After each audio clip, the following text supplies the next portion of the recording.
I cannot repeat this 20 times. Well, okay, for the last time. Okay. The proceedings are as follows. From here to Faro Stadium, tomorrow will be at the Giant National Sports Stadium, where dignitaries from various countries and former presidents will pay their last respects. Thereafter, on Sunday, we'll go to Heroes Acre, where the government will do the normal function of burying a hero. 21 gun salute, Then thereafter, take the body away up until what has to be done at the Heroes Acre in terms of what the traditional leaders have asked for, and the family has agreed to those requests. The works are, once they are completed, a private ceremony will then happen at the National Heroes Acre. On a Sunday? No, I didn't say on a Sunday. I said at a date to be. But he will bury it at the Heroes Acre. He will be buried at the Heroes Acre. Leo, can you tell us why have there been so many difficulties agreeing on a schedule? No, there were What's no, behind this? there were no difficulties in agreeing. The traditional leaders had not pronounced their decision. And it's normal when a chief dies. They don't just open their mouth. They wait and wait. In certain circumstances, they will actually bury and they will pretend that things are still going on. And when they actually do the actual burial, they are not burying a person. They are burying something else, a coffin. So in this case, because we are in modern times, they've said, okay, they want certain works to be done at the Heroes Acre so that, we can assimilate a traditional burial place, a cave or something like that. Have you been forced into this? I mean, Robert Mugabe didn't want to be buried in Heroes Acre. He created the Heroes Acre. But he didn't want to be buried there. Yeah, the dead don't make those decisions. It's the living that make the decisions for the dead. So the living have made the decision.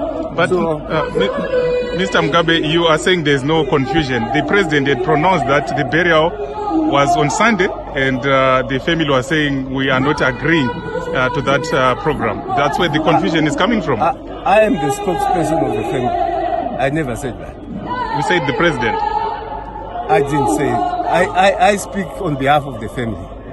And I didn't say there was a problem with the presidency. Mr. Mugabe, yesterday the family indicated that one of the wishes of the former statesman was that his wife has to be beside him until the burial. I see she's not here today.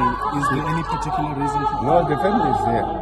Yeah, but the wish was that she has to be beside the casket. Yeah, but she's only human. And they told that she has taken the pressure, the stress, and all those things. Honestly, even us, the family, we are asking her to take a rest.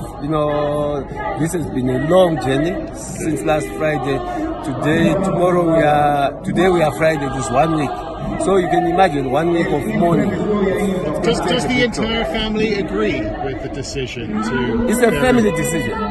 It's not a government decision. Please, it's a family decision. But it is the government that want to bury him. No, the government ends where they declare him a national hero. The family will then say, okay, our hero is going to be buried at the National Sports Stadium, at the Heroes Acre, or it's going to be buried at home or wherever, in the cave or whatever. So there are no problems? No problems at all. No disagreements? Absolutely not. Thank you very much. But the burial will be private. So Of course. the burial is private, it means media won't be allowed at the burial site. I'm not sure. We'll cross that bridge when we get to it. Mr. Mugabe, what do you make of some reports? Are you able to deny or confirm them that the family has made some demands before they can agree to him being buried at the Heroes Acre? And that includes allowing the government of Zimbabwe, allowing some people who are in exile, who are politicians, to be back in the country. The family is not political. We didn't pronounce any political decisions. And it's not for me. I'm not a politician. Used to be. I'm not born again.